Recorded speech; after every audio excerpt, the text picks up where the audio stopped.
নমস্কাৰ সকলোকে। এইফালে ওলালোঁ ধুনীয়াকৈ ঈদৰ বজাৰ কৰিবৰ কাৰণে, আৰু এইফালে মাহঁত আহি আছে। এতিয়া মানে ওলাই মেলি মই ধুনীয়াকৈ ৰৈ আছোঁ, আৰু আপোনালোকক দেখাই থাকিম। ভিডিঅ'টো শেষলৈকে চাই থাকিব। বাইক নাই নহয়, আমি গাড়ীতহে যাম।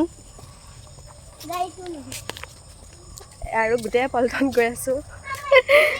আৰু আমাৰ ঘৰৰ পৰা মানে গাড়ীত উঠিবৰ কাৰণে বহুতখিনি খোজকাঢ়ি আহিব লাগে, আৰু গাইজ ঘৰটো চাওকচোন, ইমান বেছি ধুনীয়া লাগিছে। কাষ্ট আমাৰ হোৱা হয়, আৰু এইফালে ধুনীয়াকৈ গাড়ীত উঠি আহি আছোঁ। আৰু ৰাস্তাটো চাওকচোন, ইমান বেছি ধুনীয়া লাগিছে নহয়নে বাৰু? কৃষ্ণচূড়া গছকেইডালৰ সৈতে মানে বহুত বেছি ধুনীয়া লাগিছে। আৰু এইফালে মোক চাওকচোন, মানে কি মই প'ষ্ট দি আহি আছোঁ গম নাপাওঁ। আৰু মানে ভণ্টিহঁতে মোৰ ফালে চাই হাঁহি আছে, তই টুমটুমত আহোঁতে ইমান বেছি প'ষ্ট। আৰু এতিয়া এয়া মল পালোঁ আহি ভাগিনৰ কাপোৰ চাই আছোঁ। আৰু মানে ভাগিনৰ বয়সতকৈ মানে কাপোৰবিলাক মানে ডাঙৰ লাগে তাক, মানে বয়সৰ হিচাপত নহয় কাপোৰ। আৰু এতিয়া চাইছোঁ মোৰ কাৰণে, আৰু গাইজ কাপোৰযোৰৰ সৈতে মোক কেনেকুৱা লাগিছে কমেণ্টত জনাব, আৰু মই ল'লোঁ নে ঈদৰ দিনা গম পাব দেই। আৰু গাইজ ফাইনেলি এইফালে আমাৰ মানে পূৰা বজাৰ কৰি হৈ গ'ল, আৰু এইফালে ইমানখিনি বজাৰ কৰিলোঁ। আৰু বজাৰখিনি মানে 5,000 ওপৰত যদি হয় তেতিয়া মানে গিফ্ট পাব, আৰু আমি ফিল্টাৰ 2টা পালোঁ দেই।